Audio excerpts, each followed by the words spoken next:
I'd like to go ahead and call to order the Kodiak Island Borough Assembly regular meeting of Thursday, April 18th, 2024 at 6:30 p.m. and we are in the Assembly chambers. First thing we have is invocation, Major Dave Davis of the Salvation Army. Please stand. Good evening. I imagine the ducks and the fish are the only ones that are really pleased. Join me, please. Gracious Heavenly Father, we give you the praise and glory. Thank you for the privilege, freedom that we have to gather here this evening. We come seeking your continued blessing upon our mayor, our assembly members and staff as they continue to work with tonight's agenda items, as they affect the people and the properties of our island community. And just now, Father, I ask a special blessing and protection upon our island community during the storm warnings. Father, for a blessing of peace and assurance. We pray these things in the sacred name of Christ our Lord. Amen. Amen.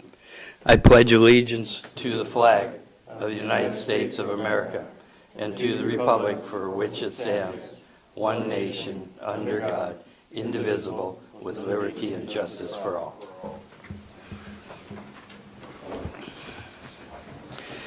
We are gathered on the traditional homeland of the Supiaq-Alutiiq people, and we acknowledge the 10 tribes of the Kodiak-Alutiiq region.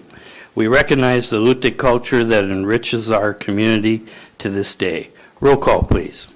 Mr. Ames. Here. Mr. Griffin. Here. Mr. Ledoux. Here. Mr. Sharon. Here. Mr. Smiley. Here. Mr. Turner. Here. Mr. Whiteside. Here. Mayor Arndt. Here. You have a quorum. Thank you. We have approval of the agenda and consent agenda. Scott? Move to approve the agenda and consent agenda. Is there a second? Second. It's been moved and seconded. All those in favor say aye. Aye. Opposed, same sign. Motion carries unanimously. As part of the consent agenda, was approval of the regular meeting minutes of April 4th, 2024. Next item we have is citizens' comments. This is agenda items not scheduled for public hearing and general comments. The local phone number is 907-486-3231. Toll-free number is 855-492-9202. Please sign in, state your name for the record, turn on the microphone before speaking, address all remarks to the assembly as a body and not to any member thereof. If calling in, please turn off any listening devices to prevent feedback. Go ahead, Bill. Good evening, Mr. Mayor and Assembly members. My name is Bill Oliver, and I'm president of the Senior Citizens of Kodiak, Inc. I'm here this evening to report to you concerning our activities during the first 9 months of the fiscal year that ends June 30th. During this period, we provided 17,948 meals, some in-house, some home delivered, and some on curbside pickup. Home delivered meals are offered 7 days a week. 664 seniors participated in this program. 25 seniors took advantage of our adult daycare program. 6,965 hours of care have been provided. This is the only daycare program in the state that operates 7 days a week. 14,756 rides were provided to the public through CATS, the Kodiak Area Transportation System. 360 clients received information about Medicare, housing assistance, and other benefits that they might have needed help with. We provide Lifeline service to 64 seniors. We provided caregiver training to 26 individuals and counseling to 21 more. 10 families were given respite relief, 20 seniors received chore service, and we provide non-medicated case management to 27 seniors. We're offering a wide array of activities and services in addition to the support I've just mentioned. Our April calendar of events, as published on Facebook, includes a mini seminar on the Safeway Savings app, a class on Chinese brush painting, lunchtime trivia, a movie afternoon, a book club meeting, a birthday luncheon, bingo day, and entertainment by the whippersnappers with music from a long time ago. Also occurring on a weekly basis are chair yoga, tai chi, board and card games, and a weekly foot clinic. On April 16th, we hosted an event called National Healthcare Decision Day in collaboration with CANA, the Hospice and Palliative Care, Providence Elder House, Alaska Legal Services, and the Independent Living Center. The purpose was to give seniors a day-long opportunity to become familiar with the various support groups in Kodiak and the services they offer. I want to thank you guys for your continued financial support. We know you have you have to make choices. Continue, Bill. Continue. And can't do everything you want, but I will assure you that we will make the best use we can of every dollar we get to enhance the lives of older adults on Kodiak Island. Thanks. Thank you, Bill. Anyone else wishing to come forward, please do at this time.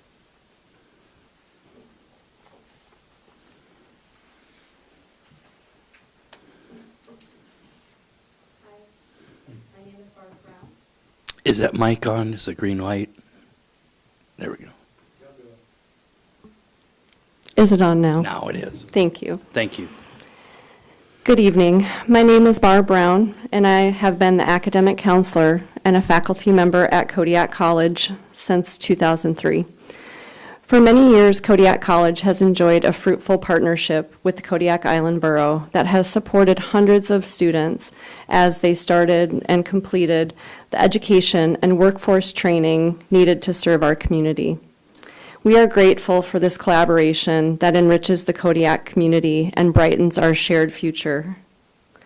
Since 2007, funds from the Kodiak Island Borough have provided tuition assistance to first-time freshmen and high school students taking college courses through the Jumpstart program. As of December 2023, we have had 138 Jumpstart graduates, many of whom have gone on to earn bachelor's degrees and pursue graduate studies. You know these graduates because they work in every sector of our community, including our schools, our child care centers, our hospital, our clinics, our dental offices, our businesses, our native corporations, our nonprofits, and our government entities. In times of economic and political uncertainty, it is more important than ever that we ensure that Kodiak citizens have access to quality post-secondary education and training options.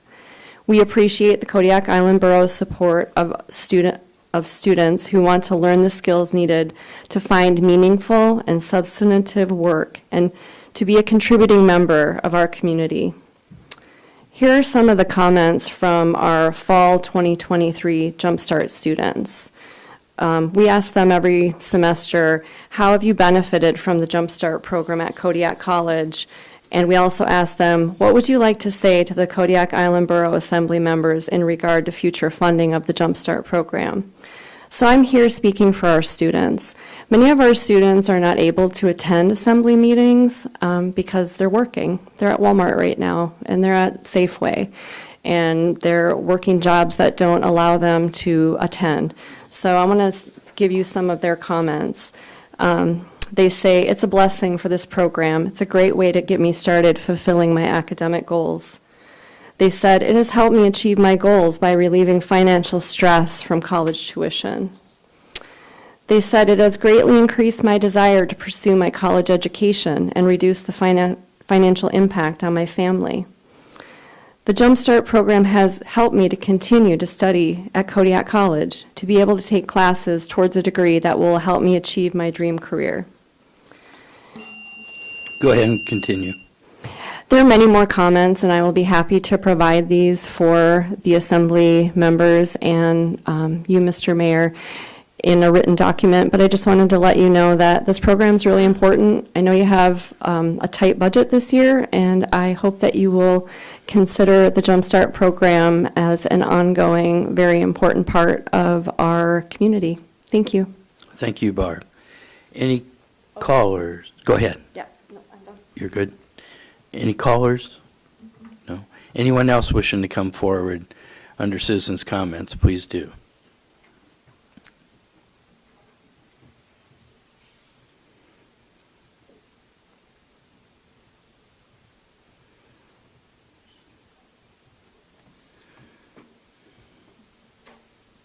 Hi, my name is Court Neff, and it's so good to see you guys. I really appreciated the lands presentation last week. I had no idea that people had done so much groundwork already on looking at potential land sales. And in particular, I was very intrigued about the lots, 3 lots that were already kind of drawn in on the corner of Island Lake. It seemed to me that was like an easy no-brainer that somebody could, I mean, I know I'm oversimplifying things, but I mean, it's level with the road. It's right in a perfect area that it fits in really well, level lots, and sewer and water access. And I mean, have it surveyed, throw it out there. Anyways, I know you guys are wanting to do some stuff, and so I'm just encouraging you and supporting you in trying to find a financially beneficial way to do that for the borough, as well as be able to accomplish that. So thank you for your work on that, and have a good night tonight. Thank you, Court. Anyone else wishing to come forward, please do.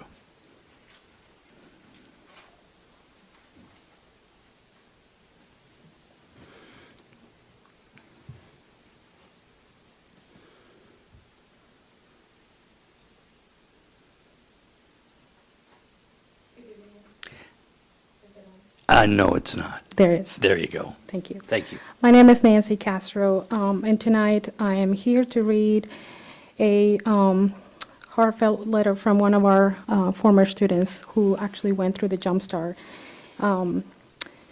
I am your financial aid at your Kodiak College, and I'm just here to speak on behalf of the student who was not able to attend tonight. But we highly encourage the students to advocate and be able to provide that feedback that you probably want to hear. Hello, my name is Marlene Reese. I'm writing to share how much Jumpstart has meant to me as a first-generation Hispanic college student.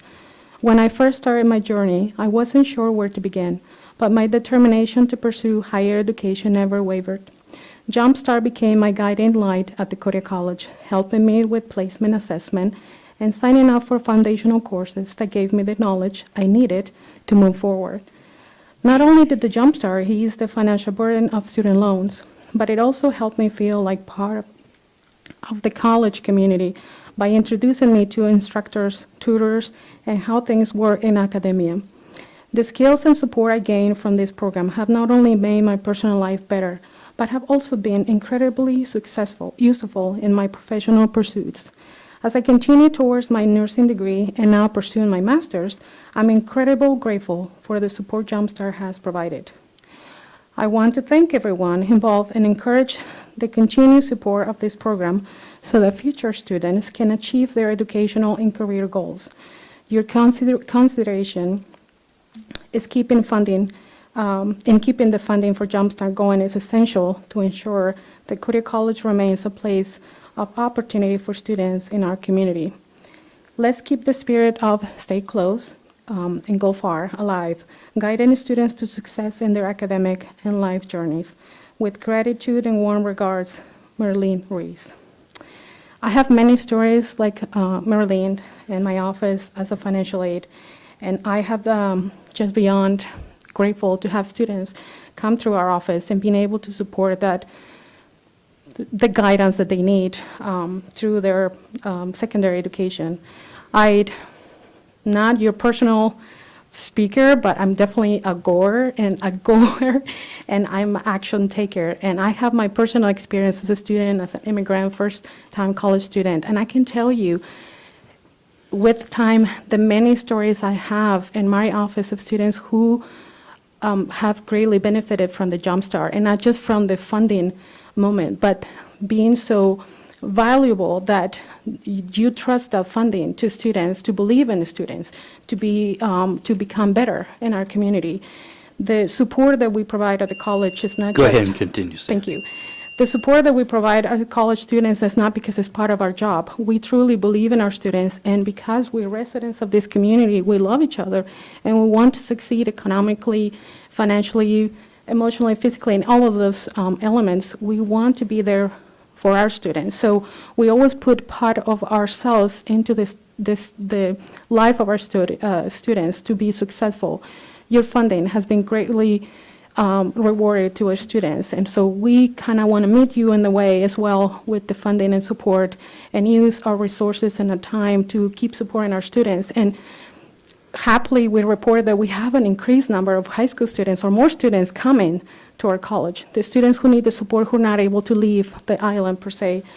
But your continued support will definitely continue to grow in our community and the preparedness for our students and the future of our community as well. So thank you for all your support, and looking forward to continue collaborating with all of you. Thank you. Thank you for coming tonight. Anyone else wishing to come forward and speak under citizens' comments? Having no phone calls, we'll go ahead and move on. Next item is awards and presentations. We have a proclamation declaring the month of May 2024 Building Safety Month.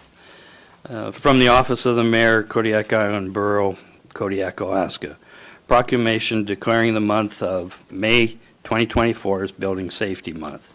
Whereas the Kodiak Island Borough is committed to recognizing that our growth and strength depends on the safety of homes, buildings, and infrastructure in everyday life and when disasters strike. And whereas our confidence in the resilience of these buildings can only be achieved through the dedication of vigilant building safety inspectors, fire prevention officials, architects, engineers, builders, tradespeople, design professionals, laborers, and others in the construction industry who work year-round to ensure the proper construction of Alaska buildings. And whereas the International Code Council is a nonprofit that brings together local, state, and federal officials who are experts in the building environment to create and implement the highest quality codes to protect us in the buildings where we live, learn, work, and play. And whereas these modern building codes include safeguards to protect the public from natural disasters such as hurricanes, snowstorms, wildland fires, floods, and earthquakes. And whereas Mission Possible, the theme for Building Safety Month 2024, encourages our citizens to consider the commitment to improve building safety, sustainability, resilience, and economic investment at home and in the communities, and to acknowledge the essential service provided to all of us by local and state code officials and federal agencies in protecting lives and property. Now therefore, I, Scott Arndt, Mayor of the Kodiak Island Borough, do hereby proclaim the month of May 2024 as Building Safety Month in Kodiak Island Borough. Encourage all citizens to join us as we participate in Building Safety Month. And also I'm presenting this to Deputy Building Official Paul.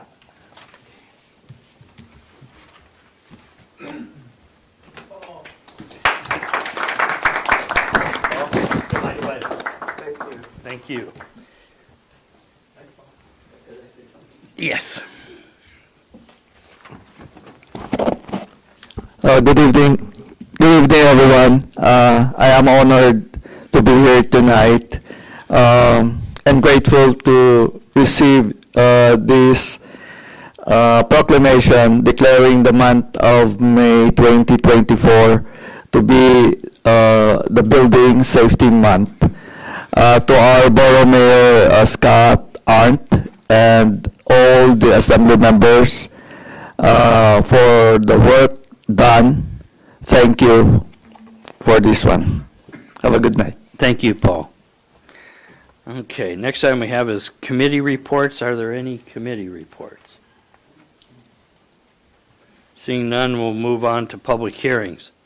First one here, and only one, is ordinance number FY 2024-18, adopting changes to the non-bargaining covered position salary schedule to match the bargaining unit position salary schedule changes approved with the collective bargaining agreement, contract number 2024-6. Scott? Move to adopt ordinance number FY 2024-18. Second. It's been moved and seconded. Staff report, Amy? Good evening, Mr. Mayor and Assembly members. Our collective bargaining agreement with the International Brotherhood of Electrical Workers was passed on August 6, 2023. In that agreement, we have a raise set for our bargaining employees of 2% that starts on July 1st, 2024, and again, another 2% on July 1st, 2025. We have two types of pay schedules, one for bargaining employees and one for non-bargaining employees. We are making a equitable compensation treatment between the two groups by bringing the non-bargaining employees up to the same raise levels as the bargaining employees. This ordinance does just that. We did that already for this first initial year, and we had you approve that, and this will take care of the 2 following years in the contract. Any questions? Any discussion? Oh, Scott, sorry. I think it's a real good idea. Thank you. Okay. At this time, recess the regular meeting and open the public hearing. Anybody wishing to come forward and speak on this or call in, do so at this time. The local phone number is 907-486-3231.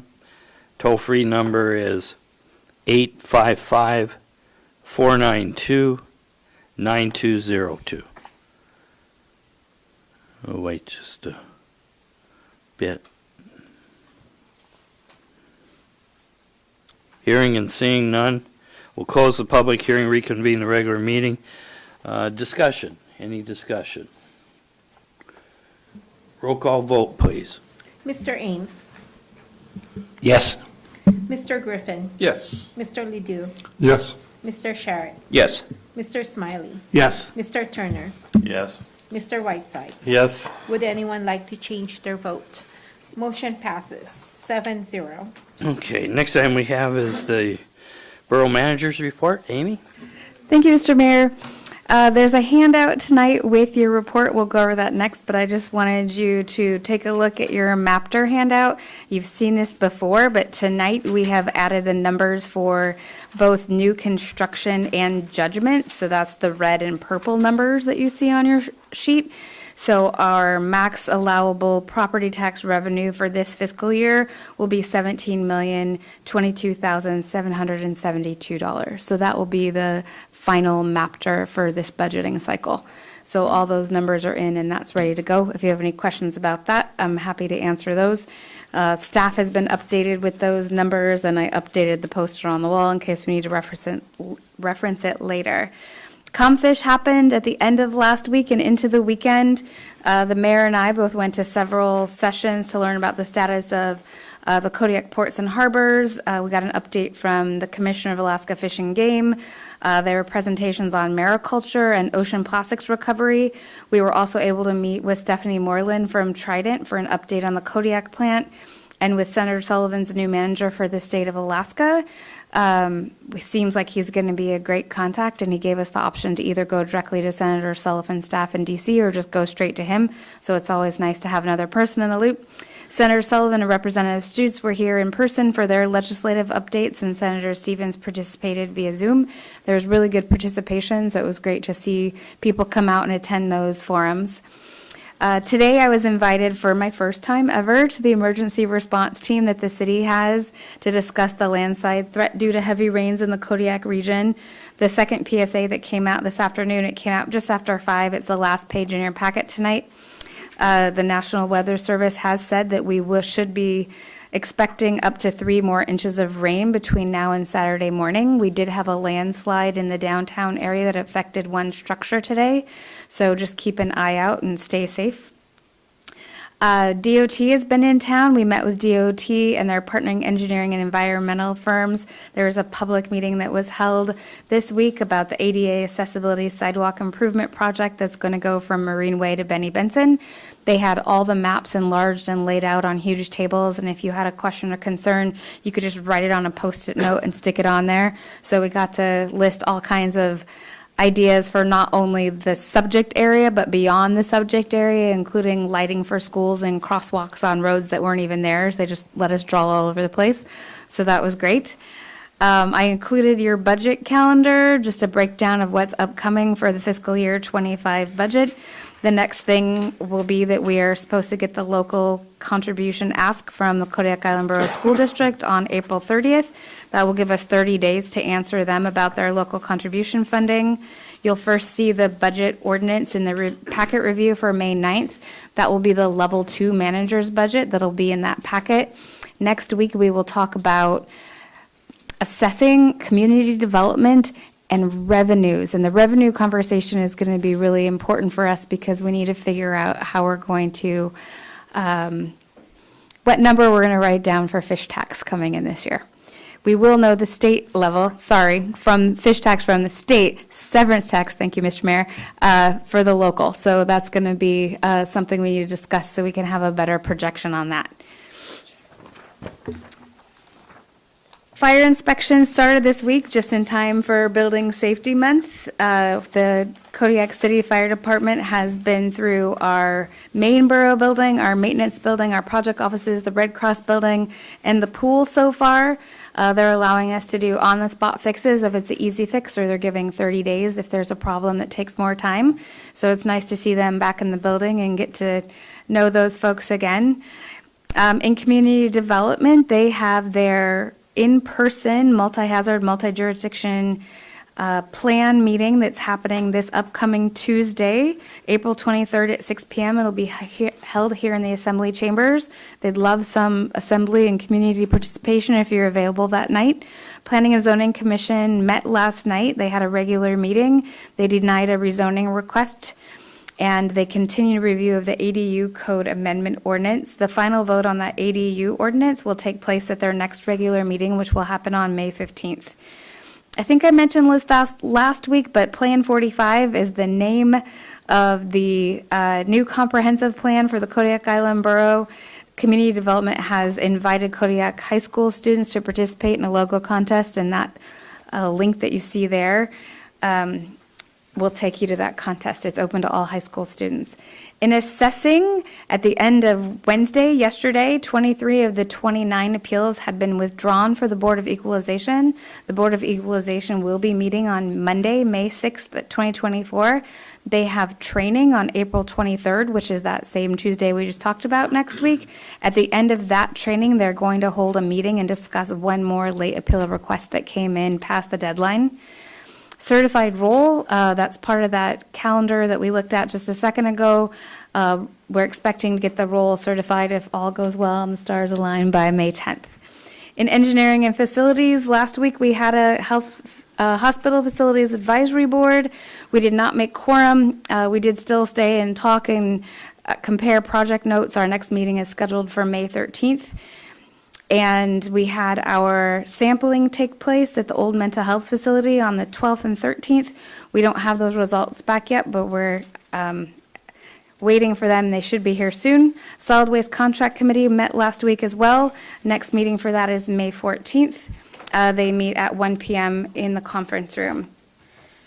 In finance, the update looks exactly the same as it did last week, except we are past the questionnaire stage for that property assessment and taxation implementation project, and we are now starting to review business rules and processes so that Tyler can better understand how we do business and incorporate that into the software so they can meet our needs. IT is busy. We are reviewing the RFP right now for the Alaska State and Local Cybersecurity Grant Program. That's getting ready to go out. We're making sure that all of those I's are dotted and T's are crossed before that goes out. Bayside promoted 3 probationary firefighters after a 5-hour live fire training event on Sunday. On that page 6, there's 2 very long paragraphs that'll tell you about how well our mutual aid agreements work in the case of a fire. So in this fire, the owners weren't immediately identified. It was really hard to get out. We had to go out into the community and rent an excavator so that the stuff could be moved around, so they could continue to put water on it. They stayed on scene overnight, so it was quite a evolution. And then on Sunday, they got up and did that 5-hour live fire event. So they truly got to see what it was like to be a firefighter. So really happy that Bayside is contributing to the report. And on that last page is just that PSA that came out just after 5 today. And that's all I have tonight. I'm happy to answer any questions. Any questions? Ryan? Thank you, Mr. Mayor. Madam Manager, one of the updates on here was the Port Lions request to invite us to a work session. Do you have the dates on the work session that Port Lions is looking at? She didn't send me an exact date. I have an email from her when they meet. And so I think it's Tuesdays. I can forward that to the assembly and make sure that you know when that is. And then we'll just have to set a date with them. Perfect. I'm interested in that. Sure. And I take it you're continuing with some of the questions that they raised. I am. I have an answer back from our borough attorney about the questions. I need to ask him some questions about his answer. He has a way of answering in which I don't know what the answer really is. So we're going to talk to him some more, and then be sure to keep you guys in the loop. And that will not only be true for Port Lions, but it'll be for any of the village communities, which I think is really important if they're facing some of the same issues.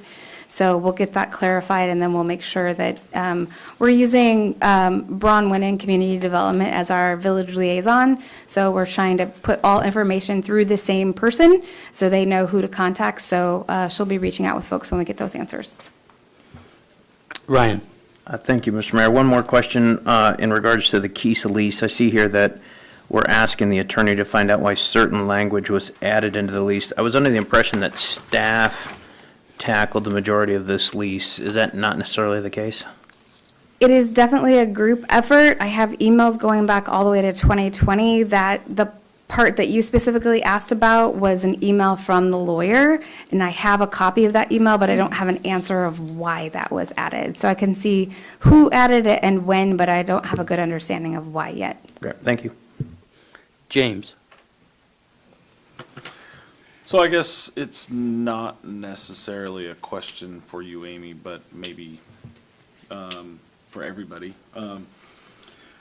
Port Lions is asking to participate in a work session. We do one with the city quarterly, or at least we're supposed to. We do one with the school district.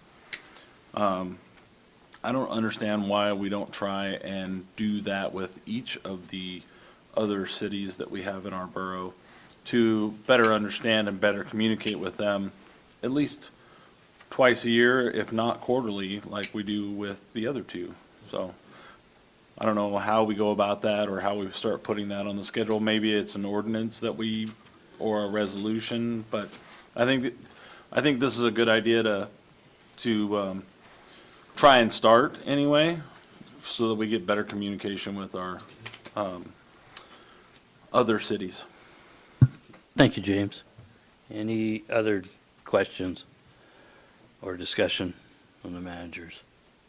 Seeing none, we'll move on to the messages from the borough mayor. As Amy, it's one thing I like about her reports, she mentions all the different things that her and I go to together.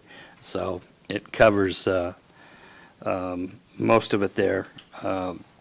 Be careful out there with the additional rain and potential flooding that can happen as far as washing out part of the side of the roads at night and everything being wet and dark and not being able to see too well.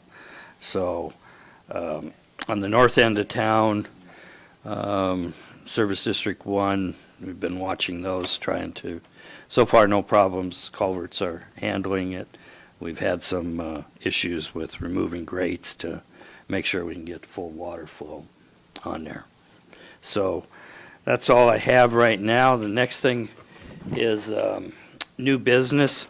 We have resolutions, Resolution number FY 2024-21, authorizing the manager to accept the 2024 Volunteer Fire Capacity Grant for Fire Protection Area Number 1 in the amount of $6,975, and for Woman's Bay Volunteer Fire Department in the amount of $6,067.39.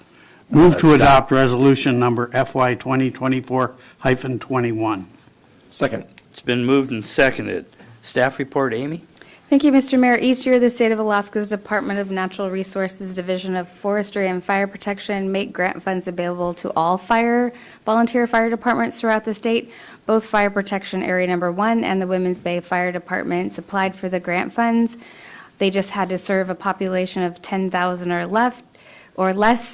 You can see in there all the things that are listed, and provide documentation that they would be able to provide availability of a 10% matching funds, which will come from the fire protection districts, not directly from the borough. And it's money that we get every year, and because we have that new grant process, we're following that grant process and making sure that the Assembly has an understanding of all the money that we apply for as far as grants, and when we get it, all that it comes in. Any discussion or questions? Seeing none, roll call vote on the motion, please. Mr. Griffin. Yes. Mr. Ledoux. Yes. Mr. Sharon. Yes. Mr. Smiley. Yes. Mr. Turner. Yes. Mr. Whiteside. Yes. Mr. Ames. Yes. Would anyone like to change their vote? Motion passes 7-0. Okay, next item is under other items. Approval of a letter supporting House Bill number 173, an act relating to the public construction contracts to update the Little Davis-Bacon Act public construction contract threshold in the state of Alaska. Scott? Move to approve the letter supporting House Bill 173, an act relating to public construction contracts. Second. Second. It's been moved and seconded. Discussion, Nova, staff report on Thank you, that. Mr. Mayor. This letter is requested from the Office of Representative McCabe, which supports House Bill 173. The bill seeks to modernize an outdated statute to better address the specific challenges of construction in Alaska. Specifically, it updates the Little Davis-Bacon Act, public construction contract thresholds in our state. The current threshold of $25,000 is deemed inefficient, and House Bill 173 proposes an increase of the threshold to $150,000. At the last work session, you requested that we put down up to $250,000 in the letter. Thank you. Assembly discussion, any questions? Larry? As I understand this, that any construction project by a public entity, school district, borough, state, has to pay Davis-Bacon wages if the project is over $25,000, and they want to raise that. And the original purpose of the Davis-Bacon Act was to ensure that workers, craftspeople, are paid an appropriate salary commensurate with what they would pay a union salary. So under Davis-Bacon, a carpenter who's not a member of a union, if you will, would be paid union wages. Is that correct, as I understand it? Gets paid the Davis-Bacon and gets the benefit package. Right. So by raising it, we are actually, while it's cheaper to carry on public projects, it also takes away funds from our workforce, who would be paid less as we raise it up. Is that correct? No, not necessarily. Not necessarily, but they could pay less. So we could do a $100,000 project and pay less than Davis-Bacon under, or up to the $250,000 that was mentioned.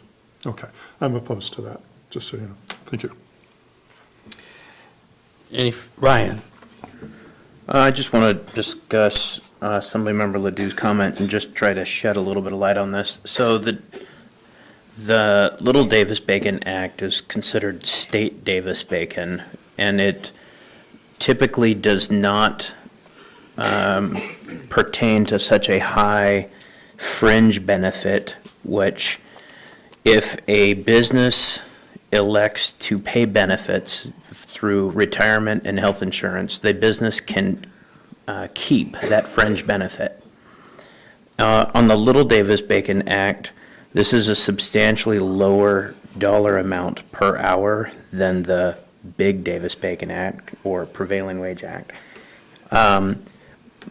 The Little Davis-Bacon Act is only slightly higher in some trades than,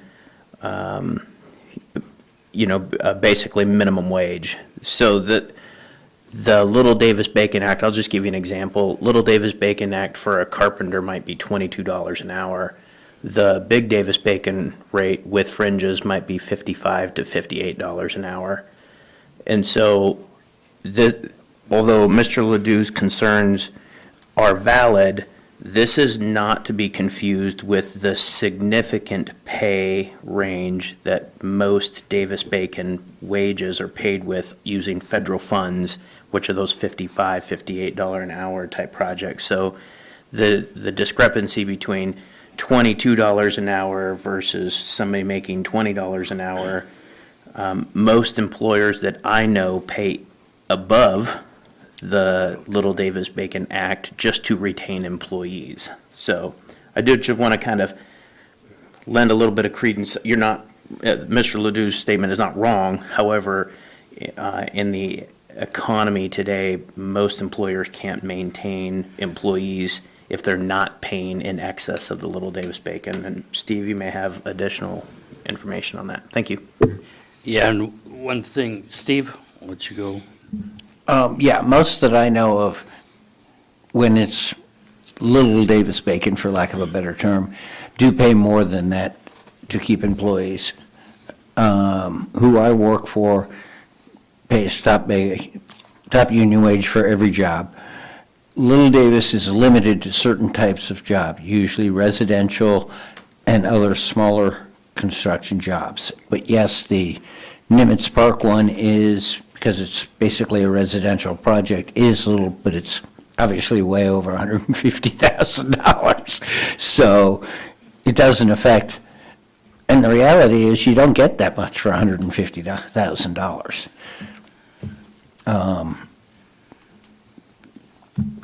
I have mixed feelings about this, but that's the light I can shed on it. Thank you, Steve.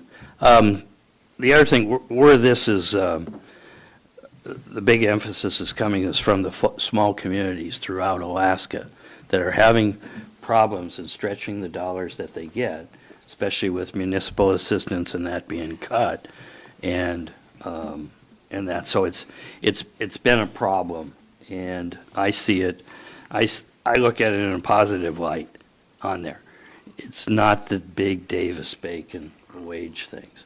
And the other thing that a lot of people don't realize, you get into the Davis-Bacon stuff, requires certified payroll, and you're going to have to pay the state. The state charges a fee for every employer on the certified payroll. A lot of people don't realize that, but there's a cost to it. It's not free. So I support this because I think it's not going to affect the big projects that we have around here. I'm looking at an old harbor, Larson Bay. They're struggling to fix some of their utilities and keep them operational. So I think giving them as many tools in the toolbox as possible is important, and it's not just Kodiak, it's throughout the state of Alaska. Thank you. Any other discussion? Roll call vote on the motion, please. Mr. Ledoux? No. Mr. Sharon? Yes. Mr. Smiley? Yes. Mr. Turner? Yes. Mr. Whiteside? Yes. Mr. Ames? Yes. Mr. Griffin? No. Would anyone like to change their vote? Motion passes, 5 yes, 2 noes. Thank you. Next item we have is citizens' comments. This is for anyone wishing to call in or speak again at the meeting here. The local number is 907-486-3666. 3231. Toll-free number is 855-492-9202. Ask you to come forward, sign in, or call in. Waiting to see if we get any calls here a second. Seeing none, we'll move on to assembly member comments. James. I would like to see, when we discuss in the revenues section of the, just for future discussion, I'd like to see the severance tax for fisheries lowered to about 150, and the state shared tax down to about 75. The state shared tax is based upon the year before, so the number, we know what we're I going to know. get. I also know that we don't know what we're going to get yet. Yes, we do. We do know? Pretty We sure know already? for last year. I don't know, but Dora might already have that number, but I can get back to you tomorrow with that. Okay. Thank you. Steve. I'm glad we're having discussions and working on the land issues. It won't solve all problems, but I think we're moving in the right direction on that. And glad to see we're doing it, and hopefully we can keep pushing on that. Thank you. Jared. No, nothing. Be safe out there. Bo. Thank you. I wanted to congratulate Bayside firefighter probationary firefighters that are now promoted to firefighters.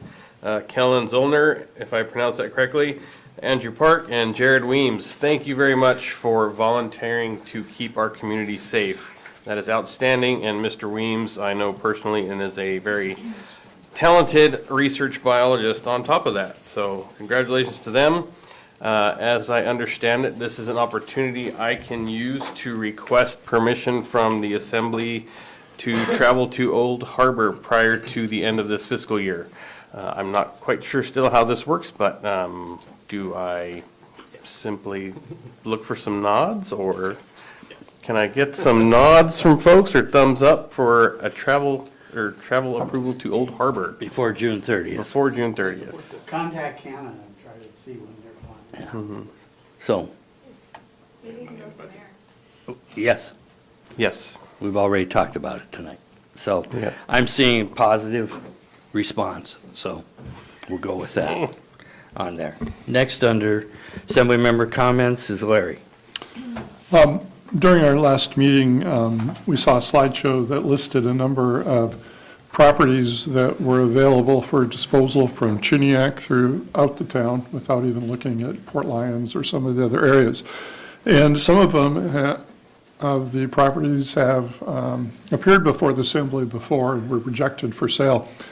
And I guess what I would like to do, or if it's possible, to find out what we need to do to bring these up for sale. I know we're going to be having a special work session next Monday to talk about a presentation that we had from the Kodiak Housing Authority, but I'm also interested in finding out what needs to happen in terms of time and workload to put these other properties up for sale. We have lots that have been not engineered, but surveyed and are ready, and I would really like to have a work session where we could have a presentation by staff over what actually needs to happen to move that sale along. So thank you. And also, I would really like to congratulate the fire department for their response to the recent fire. Clearly, what we saw was a level of cooperation between the city and the Coast Guard and Bayside Fire Department to all work together. And while this was a fire, it does certainly indicate that in an emergency, we already have emergency crews that are ready, able, and to work together to address any crisis in our community. And I just want to congratulate the leadership, particularly our chief and Bayside Fire Department, for coordinating a response that could have been a real problem if it had been, a family. Finally, 91 maybe, I'm looking at Scott, I don't know, but we had a lot of rainfall. October. And I think we had 8 inches one night, I believe it was, and we had to use the middle school, high school as a shelter, and we had massive landslides. So I think people really need to keep an eye on the hill, if you will, if the rain continues, because it is a serious concern. Finally, I would like to thank the manager for this wonderful document. It really helps the public once this is available, and I was going to save one for you, by the way, because I know you're interested. But thank you for what you're doing with regard to this. Thank you. Scott? No comment. Ryan? I have comments. I will echo Mr. Ledoux's comments about the 169 lots that we actually had in that presentation. I would actually like to see those lots go into a catalog form so that the public understands what lots are coming available so that they can choose the best lot that might suit their needs. In addition to that, I want to re-congratulate Jared's Shakespeare success with his students. I've been sitting in with the school board meetings, and they did a wonderful presentation, a previous school board meeting, as well with the Skills USA. The students that are at the Kodiak High School have really shown up in masses, talking about the school board budget and what cuts are being made or proposed. And as we prepare to start looking at the school board request, I would just make cautionary notes that the public testimony that comes with this is emotionally charged, as everyone brings valid points. We don't get to say what the school district spends their money on. However, I anticipate public testimony supporting the full ask. So as we debate what our provisions will be, as well as how our MAPTR looks into this, as well as our now known $17,022,772, we do have some decisions that are before us, as well as the liabilities that we've talked about with the borough. So we need to have a very open mind as we obligate ourselves to this fiscal year and the upcoming budgets. Outside of that, I'd like to compliment Amy, actually. This afternoon, I heard through the grapevine that your presence was very much welcomed at the emergency conversations today, so I smiled a little bit inside. And we've also have preemptively notified the SEOC and the National Guard so that our facilities are prepared and open should the need arise. So wish everybody the best, and thank you very much. Thank you. There will be an Assembly special work session on Monday, April 22nd, 2024, at 6:30 p.m. in the Borough Assembly Chambers. The next Assembly work session is scheduled on Thursday, April 25th, 2024, at 6:30 p.m. in the Borough Assembly Chambers. The next Assembly regular meeting is scheduled for Thursday, May 2nd, 2024, at 6:30 p.m. in the Borough Assembly Chambers. Chair to entertain a motion to adjourn. Move to adjourn. Second. It's been moved and seconded. All those in favor, say aye. Aye. Opposed, same sign. Motion carries unanimously. Thank you for joining us all tonight.